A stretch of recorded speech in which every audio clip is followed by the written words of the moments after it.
All right, we're back at this Corvette and I'm taking this connector apart slowly so I don't break any tabs. I'm going to release the 4 clips, 2 on each end, that hold it in place. Let's got that loose. And we got a compressor coming on making a ton of noise. And this gray wire right here is going to be the one we need to change out. So we need to slide in here and take this locking bar out. That's out. Now I have to put this angle tool in there and see about releasing the clip that holds that in place. Does that. Now all I gotta do is put a new terminal on there. And I gotta go get me some wire because if I just put a new terminal on that wire, it's going to be too short and be pulling and will wind up causing even more problems. So let me go see what I got and I'll be right back. Okay, hopefully it'll be a little bit quieter for now. But like I said, I don't know what just fell. That's not good. I hate hearing things like that. Oh, that was my tool. Yeah, that would be really bad to lose it. Don't want to ever lose that one. You can't buy one anymore. So, if I just put that in there like that, and chances are this may have been fixed somewhere along the way, but you see how short that is? It's always pulling against it at a weird angle. So we got to have a little bit more length and to where that thing can go in there straight and not be pulled against it. So I'm going to cut this off probably right there. And then I'm going to strip this wire back and see what size it is for sure. Oops, let me get down here.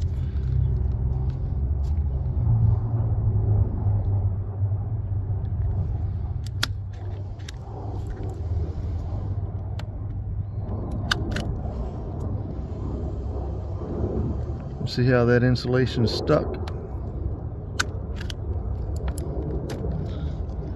We can get by with that, but I'm going to try going back just a little bit further and seeing what I can do.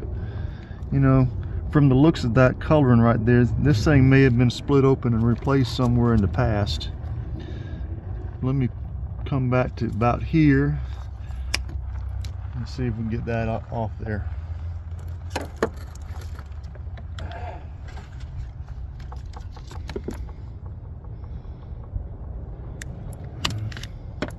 Much cleaner.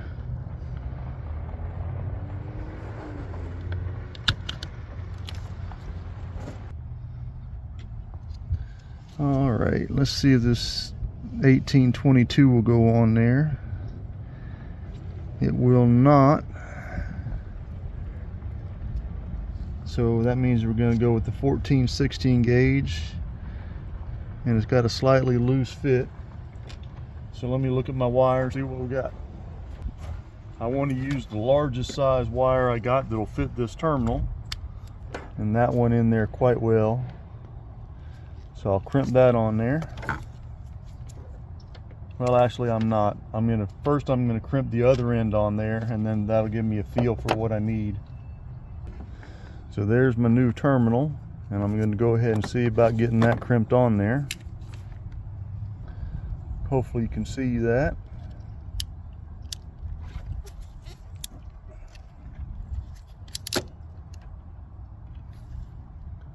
That's got a pretty good crimp on there, I think. It's got a pretty good crimp on there, but I'm going to tighten it up just a little bit more.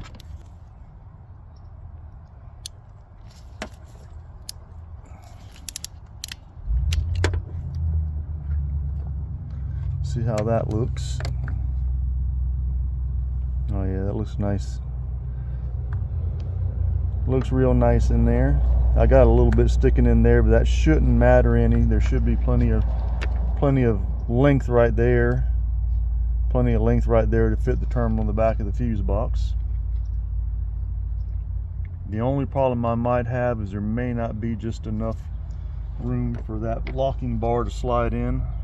So now I'm going to stick this, you can see the burnt spot right there, so we're going to stick this back in there and see how it does. It's in there nice and tight. Now I'm going to stick this back in there and see if it'll fit. Oh yeah, it fits just like it's supposed to.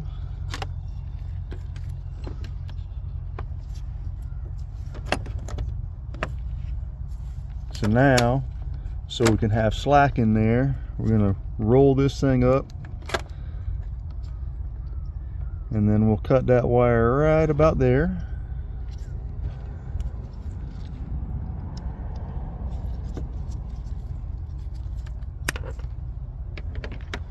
And now we'll strip that back.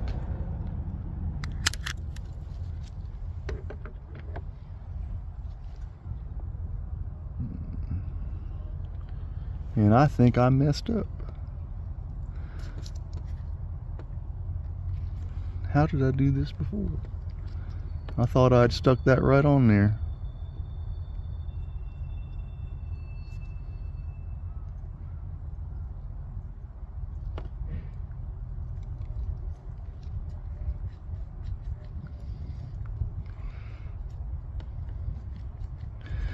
Well, we can take and get it on there. We probably had it on there before. See how it slides on? You just got to wiggle with it and pry it a little bit. Not pry it, but you got to wiggle on it. Rotate it and push at the same time.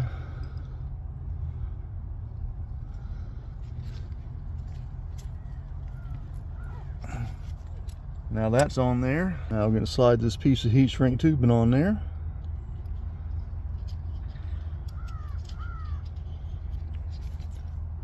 Get our crimper lined up, and then rotate the wire back around and catch our lead right here.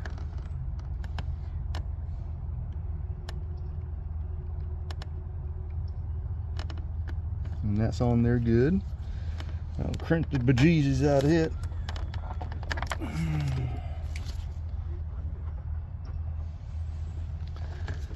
Now that's on there.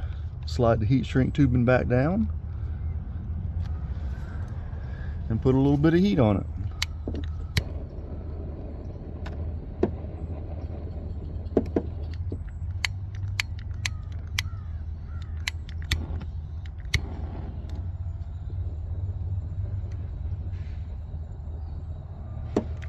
All nice and heated up. Let it cool off for just a second. And I'm going to move a little bit of tools out of here while I'm doing that. We're waiting on that. Now that's cooled down good. Lay that right up underneath there. And we'll put this connector back on, or not connector, but cover.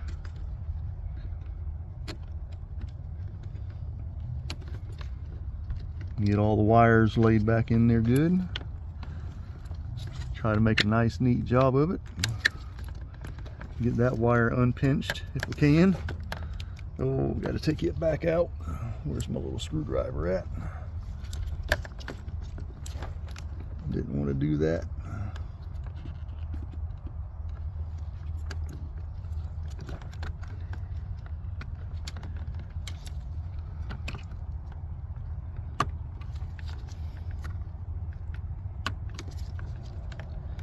Had this little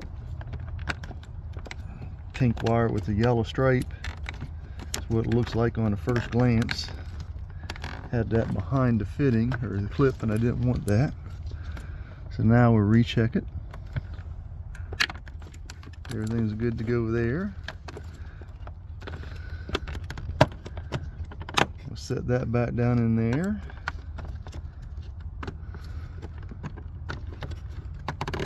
Set that down in there. This wire that had just right across there. We'll get that on the inside there. It's all good to go.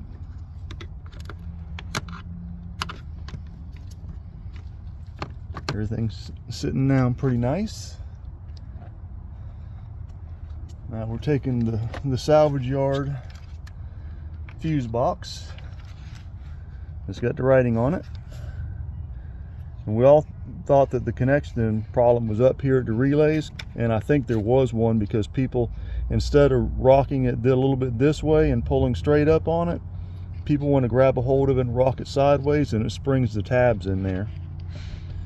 So we got a good fuse box now. I'm going to see about getting this down in there. I've heard all the clicks.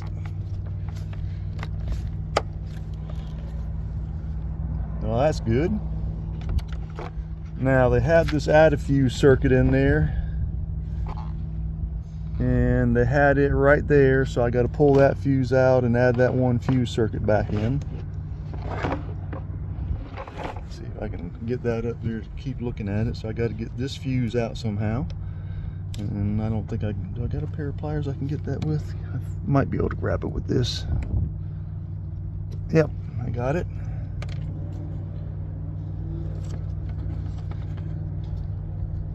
Now I add a fuse circuit back in there and make sure I'm in the right one again, and I am.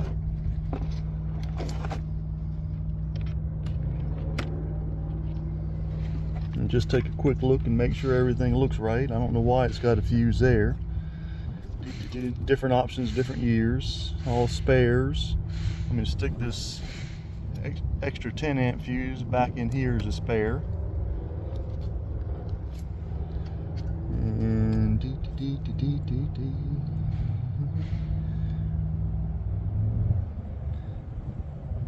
And everything else looks the same.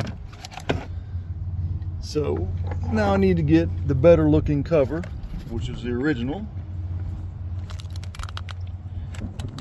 and I'm going to snap it back on here.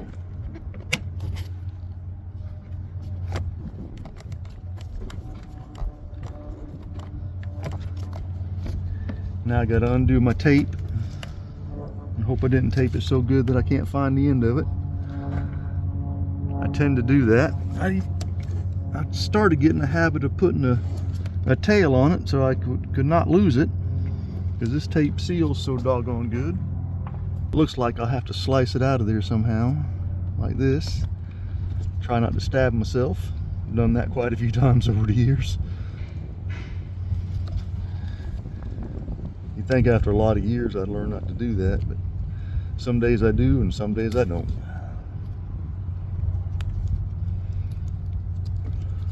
It's amazing how the human mind works some days and some days it don't. Making a mess here. I am trying to be a little bit careful because this wire is still hot. I know, disconnect the battery, but I don't like doing that all the time.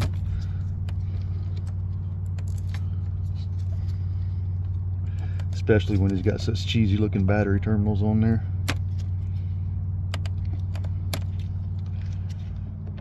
So, got that tape back off of there. Got my wire down. Got the nut again.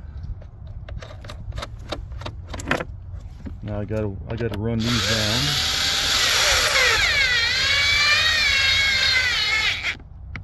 Snug.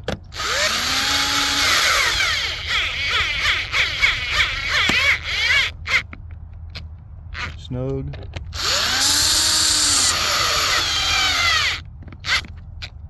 Snug.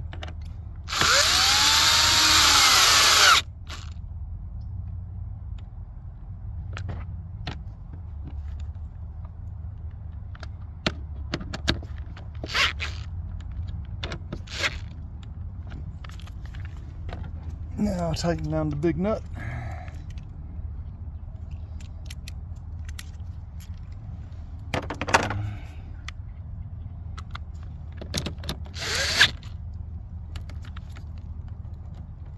And that should be that.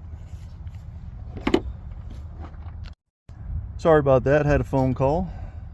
Wasn't for me, unfortunately, so I got interrupted for no good reason. But that's tight.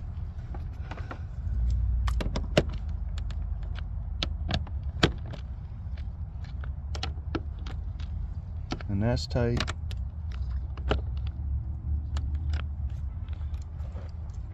And we should be done. The only thing I got to do now is, of course, put that cover down and then crank it up and see if it still runs. Hope it does. Be real disappointing if it doesn't. Let's see, get the rest of my trash out of here.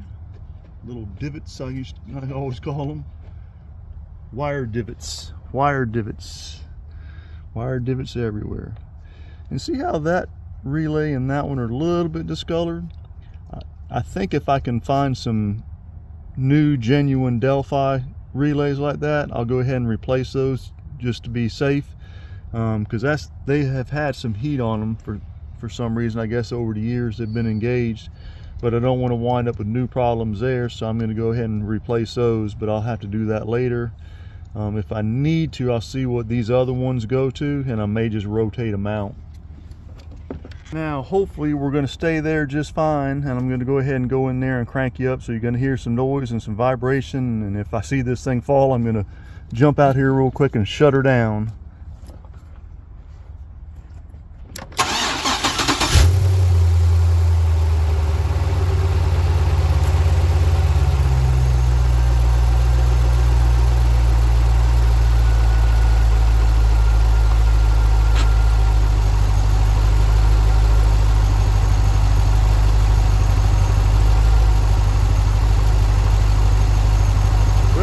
Again, so I guess that's a good sign. Come back here to admire the work a little bit and the fact that it's running, and get my clip off of there. And like I said, I'll just go over this a couple times, and like I said, I'm probably going to freshen those relays up.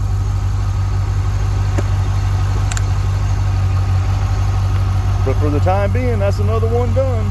Sparky out.